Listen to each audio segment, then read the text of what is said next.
Magandang gabi mga masters, bali ngayon po ay 4 na videos po ma-upload ko po sa aking YouTube channel.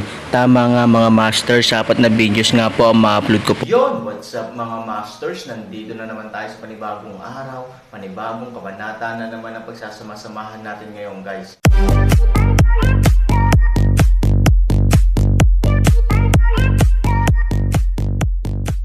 Bali mga masters, kung bago ka pa lang po sa aking YouTube channel, please click the subscribe button, lalong-lalo na po yung notification bell guys, para maging connected pa rin tayo sa isa't isa at maging updated kayo sa mga susunod ko pang video.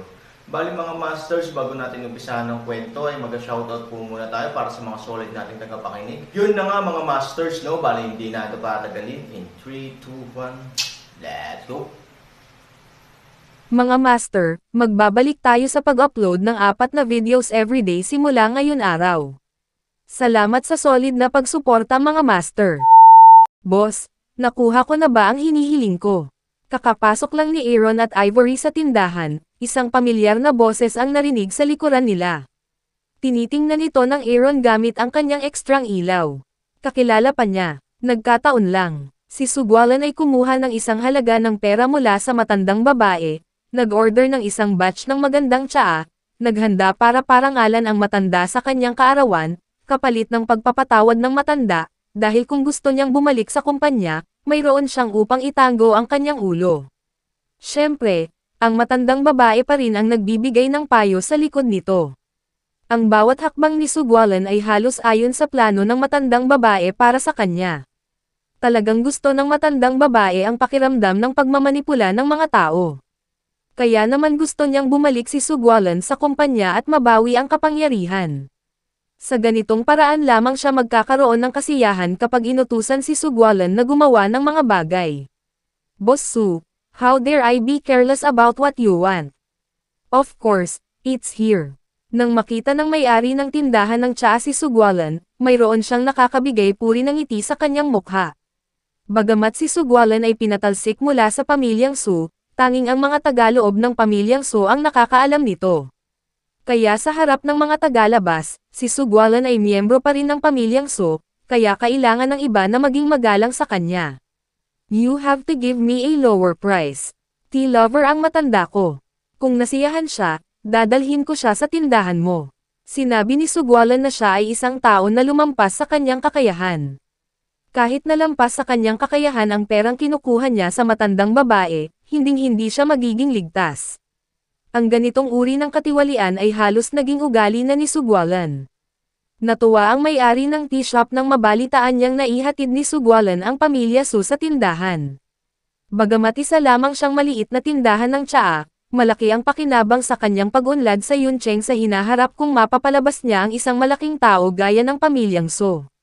Kung sasabihin mo ito, magugulat ka. Dahil anak ka sa matanda, paano kung Mason Hill ang tsaang ito? Nakangiting sinabi ng may-ari ng tea shop na para sa kanya, ang pagbibigay kay Sugwalan ng libreng regalo ay talagang isang investment, dahil mas marami siyang makukuhang benepisyo mula sa pamilyang Su. Sayang at hindi niya alam na matagal nang natiwalag si Sugwalan sa pamilya Su. Isang katanungan kung maaari ba siyang dumalo sa kaarawan na ito, lalo na't akayin ng personal ang matanda sa maliit na tindahan ng tsaa. Boss, magaling kang gumawa ng mga bagay-bagay. Huwag kang mag-alala, hanggat may oras ako, isasama ko ang matanda. Natapos si Sugwalan at umalis na may dalang tsaa. Ipinadala siya ng may-ari ng tindahan ng tsaa sa pintuan, at pagkatapos ay nag-aatubili siyang bumalik sa tindahan. Ang amo na nakataas ang bibig, halatang tuwang-tuwa, ay tila nakita ang kanyang kinabukasan. Talagang sinasamantalan yung dalawa ang lahat. Nakangiting sabi ni Aaron kay Ivory. Ngumisi si Ivory dito. Matagal nang kilala ang estilo ni Sugwalan sa kumpanya. Napakaraming pera ang kinukurakot niya sa kumpanya. Bagamat mga lihim ng publiko ang mga bagay na ito, walang naglalakas loob na maglagay ng mga opinyon dahil dati siyang nasa tuktok ng kumpanya. Matapos umakyat si Sugoyaw sa pwesto, si Sugwalan ay direktang pinalayas sa pamilyang Su. Hindi itinuloy ni Sugoyaw ang mga bagay na iyon noon. Nasa kanyang mga kamay ang pamilyang Su at matatalo rin sa malaot madaling panahon. Hindi ko alam kung bakit iniisip ni Lola na kaya niyang pahusayin at pagbutihin ang pamilya Su. Sabi ni Ivory. Alam ng lahat sa pamilyang So ang saloobin ng matandang babae kay Sugwalan. Kung hindi, biglang bumuti ang kalagayan ng matanda. Maaaring si Sugwalan ang chairman ng board.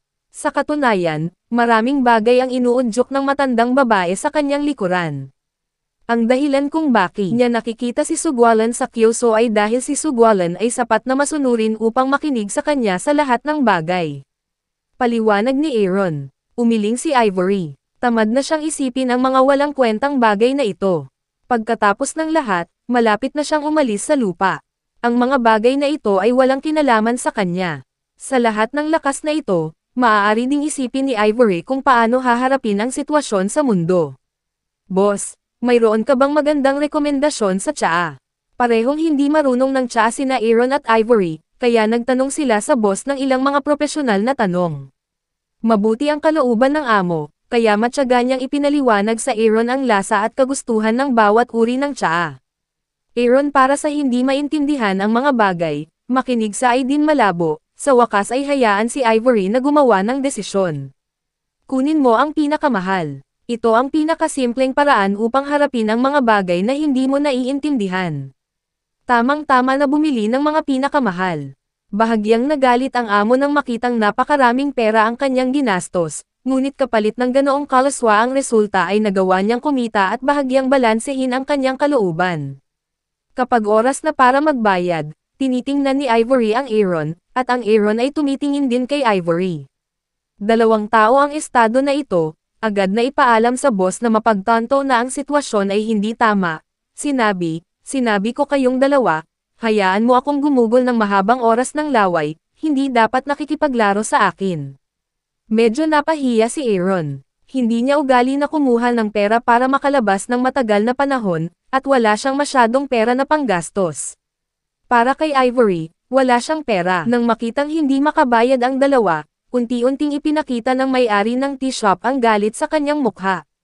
Matagal na akong nagsasalita, hindi mo naman ako pinaglalaroan di ba? Sabi ng may-ari ng tea shop sa malalim na boses. Nagkatinginan sina Aaron at Ivory, ngunit ngumiti sa isa't isa. Pagkatapos ay sinabi ni Aaron, "Boss, paano ito? Bibili ako pagkatapos kung maibalik ang pera. Kung wala kang pera, huwag mo akong pilitin dito. Sayang ang oras ko. I really think I've met some big clients. The most expensive thing is to show off your feelings. Don't let me magkita ulit tayo sa susunod." Kahit na galit ang may-ari ng tea shop, walang pera si Han. Wala siyang choice kundi ang pag-alitan si Han at pakawalan sila. Nang umalis sila sa tindahan ng tsaa, hindi nagalit sina Aaron at Ivory. To their point, mahirap na talaga silang magalit sa mga ganyang kalokohan. Tsaka totoo naman na una silang nagkamali kaya hindi nila masisisi ang amo kung nagalit. Hindi nagtagal pagkatapos lumabas si Ivory sa tindahan ng tsaa, bigla siyang natigilan. Anong problema? Ang Aaron ay isang kahanga-hangang tao. Kakabili ko lang ng singsing. Paanong wala akong pera? Hindi ako nag-react kanina lang. Muntik na akong lokohin mo. Ivory tuliro sa Aaron nagtanong, kung paano siya ay walang pera, ngunit mayaman, bakit hindi mo bayaran, mahirap sa kanya ay hindi nais na bigyan ang matanda ng regalo. Ayon sa pagkaunawa ni Ivory sa Aaron, hindi siya ganoong tao. Kung ayaw niyang ipadala, diretso niya itong sasabihin. Hindi na kailangang laruin ang mga trick na ito. Ang pinakamasarap na tsaa ay kinuha ni Sugwalan. Walang kabuluhan ang pagbili natin doon. Nakangiting sabi ni Aaron. Sa pagnanais ni Sugwalan na pasayahin ang matanda, kung ano ang pipiliin niya ay dapat ang pinakamagandang bagay sa shop na ito, ibig sabihin, kahit anong piliin nila, ang kalidad ay bahagyang mas malala kaysa kay Sugwalan, bagamat tiyak na hindi tatutol ang matanda, si Ivory ay hindi maiiwasang kotsain ni Sugwalan o Suhai Chow. Ang ibig mong sabihin ay walang tsaa. Ngunit ang aking lolo ay walang ibang libangan maliban sa tsaa. Sabi ni Ivory na may gusot na mukha na ang pagbibigay ng mga regalo sa mga matatanda ay talagang napakahirap na bagay. Hindi ito gaanong tinatanggap ng mga kabataan. Ipadala, syempre, at ang pinakamahusay. Nakangiting sabi ni Aaron. Tara, magpalat na tayo. Hinawakan ni Ivory ang kamay ni Aaron at handang mamili. Ngunit ang Aaron ay nasa parehong lugar pa rin. Anong ginagawa mo? Nagdududa si Ivory kay Aaron. Hindi na kailangang mamili. Alam ko kung saan ang pinakamagandang tsaa.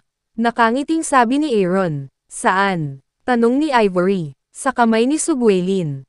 Aaron ghost smile, ngunit may kaunting murang ngiti din. Si Ivory ay nalilito, pagkatapos ay hininaan ang kanyang boses at tinanong si Aaron, ibig mo bang sabihin ay magnanakaw tayo?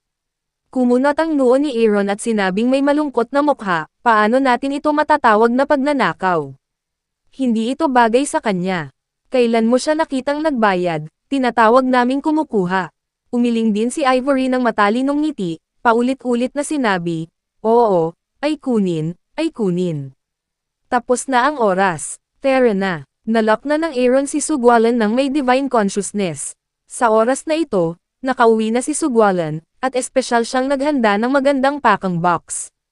Ang kaarawan na ito ang pinakamagandang pagkakataon para makabalik siya sa pamilya So. Hanggat mapasaya niya ang matanda, maaaring maibalik niya ang pag-aari ng pamilya So, kaya maingat siya. Bukod dito, ilang beses din siyang sinabihan ng matandang babae na huwag siyang pabaya. Kung hindi niya makukuha ang pagkakataong ito, hindi na siya magkakaroon ng pagkakataong bumalik sa kumpanya ni Sue sa hinaharap. Pagkatapos mag-impake ng tsaa, tiningnan ni Sugwalan ang kanyang obra maestra ng may kasiyahan at sinabi sa kanyang sarili, sa pagkakataong ito, magiging masaya si tatay. Sugoyaw, hinihintay mong mawala ka ngayon. Si Sugwalan at ang matandang babae ay tila walang muwang. Iniisip pa nga nila na maaaring baguhin ng isang kahon ng tsaa ang ugali ng matanda. Mukhang hindi nila alam kung ano ang ibig sabihin ni Sugoyaw sa pamilyang So, o alam nila ito, ngunit ayaw nilang aminin ito. Sa oras na ito, nagring ang telepono ni Sugwalan. Nang makita niya ang caller ID, hindi niya namamalayan na tumingin sa kaliwat kanan para masiguradong walang tao sa bahay. Pagkatapos ay pinindot niya ang answer button. Anong ginagawa mo? Hindi ko sinabing wag mo akong kontakan. Naglakas loob kang tawagan ako. Gusto mo bang mamatay? Kinagat ni Sugoyaw ang kanyang mga ngipin at sinabing tila galit na galit siya.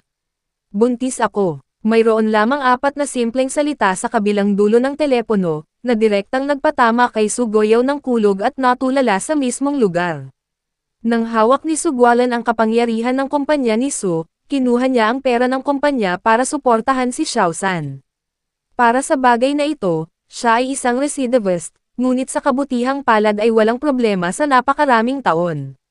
Ngunit sa sandaling ito, malapit nang tumalon ang puso ni Sugoyaw. Buntis. Ito ay hindi isang maliit na bagay, at kapag ito ay lumaki, ito ay umabot sa mga tainga ng matanda, at siya ay mas malamang na bumalik sa tahanan ni So. Nasaan ka? Pupuntahan kita agad. Tanong ni Sugwalan, magrente ng bahay. Hihintayin kita. Si Sugwalan ay nagmamadaling lumabas, dahil ang bagay na ito ay hindi naasikaso ng maayos, hindi lamang siya makakabalik sa tahanan ni Sue, ngunit maaari rin siyang hiwalayan, na hindi ito ang katapusan na gusto niyang makita. Hindi nagtagal Sugwalan umalis, Aaron at Ivory ay lumitaw sa pinto ng ordinaryong anti-pagnanakaw ay walang kahulugan sa Aaron.